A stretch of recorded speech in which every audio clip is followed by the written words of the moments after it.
ডাক পরিষেবায় এবারে আধুনিকতার ছোঁয়া, ছুটতে হবে না ডাকঘর, সমস্ত রকম ডাক সংক্রান্ত পরিষেবা মিলবে বাড়ি থেকেই। এবারে কেন্দ্র সরকারের পোস্টাল বিভাগের উদ্যোগে তৈরি হলো ডাক সেবা নামক mobile app. Centre for excellence in postal টেকনোলজির দ্বারা নির্মিত মোবাইল অ্যাপের মাধ্যমে ডাক পরিষেবা পাবেন উপভোক্তারা। চিঠি হোক বা পার্সেল সামগ্রী এই অ্যাপ থেকে অনলাইন পেমেন্টের মাধ্যমে বাড়িতে বসেই বুকিং করতে পারবেন সকলে। যদিও এক্ষেত্রে দুটি অপশন রয়েছে বুকিংয়ের, পিক আপ এবং ড্রপ অফ।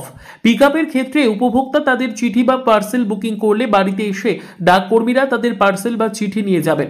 অন্যদিকে ড্রপ অফ অপশনের ক্ষেত্রে বুকিং করলেও উপভোক্তাদের নিজেরাই পার্সেলটিকে দিয়ে আসতে হবে ডাকঘরে। মালদহের প্রধান ডাক বিভাগের সুপার উৎপল কুমার রায় জানান, বর্তমান আধুনিক যুগে সমস্ত ক্ষেত্রেই প্রযুক্তির ব্যবহার বেড়েছে, তাই যুগের সঙ্গে তাল মিলিয়ে ডাক পরিষেবা উন্নত হচ্ছে। কেন্দ্র সরকারের উদ্যোগে উপভোক্তাদের সুবিধার্থে ডাকসেবা নামক একটি অ্যাপ চালু হয়েছে। এতে ডাক পরিষেবা গতিশীল হবে এবং সাধারণ মানুষ উপকৃত হবেন। হ্যাঁ, এটা আমাদের একটা নতুন অ্যাপ স্টার্ট হয়েছে, সেটাকে আমরা বলছি ডাক সেবা অ্যাপ।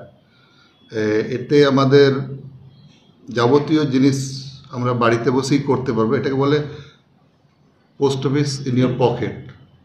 ছোট মোবাইলের মধ্যেই আমি সব কিছু এর মধ্যে করতে পারবো। এটাতে আমাকে রেজিস্টার করতে হবে, আমি এটা ডাউনলোড করে নিতে পারবো। এখন অ্যান্ড্রয়েড বা iOS দুটোতেই আমি পেয়ে যাব। এটাকে ডাউনলোড করে আমার মোবাইল নাম্বার দিয়ে লগ ইন হয়ে এটাতে আমি আমার রেজিস্ট্রি বুক করতে পারবো। রেজিস্ট্রি তো নেই এখন, রেজিস্ট্রিটা হয়ে গেছে স্পিড পোস্ট রেজিস্ট্রি, বা যে কোনো স্পিড পোস্ট, পার্সেল বা PLI ক্যালকুলেশন সব আমি বাড়িতে বসেই এটা আমি দেখে নিতে পারবো এবং করতে পারবো।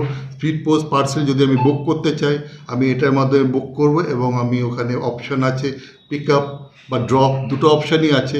পিক আপ থাকলে একটা নমিনাল চার্জ লাগে, সেই চার্জটা দিলে আমার পোস্ট অফিস, যেই পোস্ট অফিস আপনি সিলেক্ট করবেন সেই পোস্ট অফিস থেকে লোক গিয়ে ওটা তুলে নিয়ে আসবে। যদি কোনো কমপ্লেন করেন ওটার মাধ্যমে আপনি কমপ্লেন করতে পারবেন এবং কমপ্লেনটা আপনি ট্র্যাকিং করতে পারবেন সব সময়। এটা খুবই সুবিধা। বাড়িতে বসে ভিড় এড়াবার জন্য, যদি কিউ এড়ানোর জন্য আপনি বাড়িতে বসে অটোমেটিক এইসব সুবিধাগুলো আপনি পেয়ে যাবেন। বসে বসে আপনি নিজের মতন করে ধীরে সুস্থে আর্টিকেল বুক করতে পারবেন।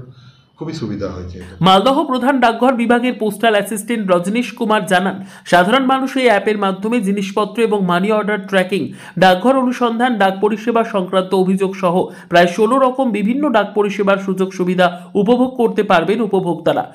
ये APT 2.0 के तहत डाक सेवा ऐप का परिचालन चालू किया गया है। इस ऐप के माध्यम से एक व्यक्ति घर बैठे पोस्ट ऑफिस से संबंधित मैक्सिमम सुविधाएं अवेल कर सकता है, जिसमें से खासकर आर्टिकल बुकिंग वगैरह आता है और कंप्लेन मैनेजमेंट भी है। जैसे कोई आर्टिकल बुक हुआ, किसी कारणवश देरी से पहुंच रहा है, तो वो बार बार वो डाकघर के चक्कर ना काट के सिंपल एक एप्लीकेशन के माध्यम से एक कंप्लेन रजिस्टर करेगा और सारा सुनवाई उसका घर बैठे ही, उसके आर्टिकल के बारे में उसका जानकारी वो कहाँ तक पहुँचा है उसको प्राप्त हो जाएगा।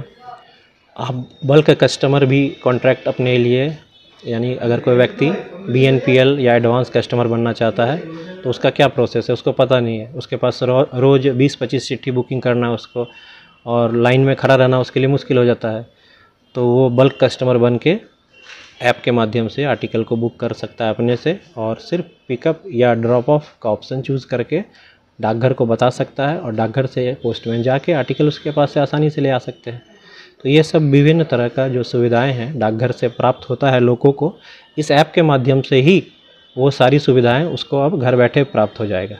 শতাব্দী প্রাচীন ভারতের ডাক পরিষেবা আজ ডিজিটাল পরিষেবায় পরিণত হয়েছে।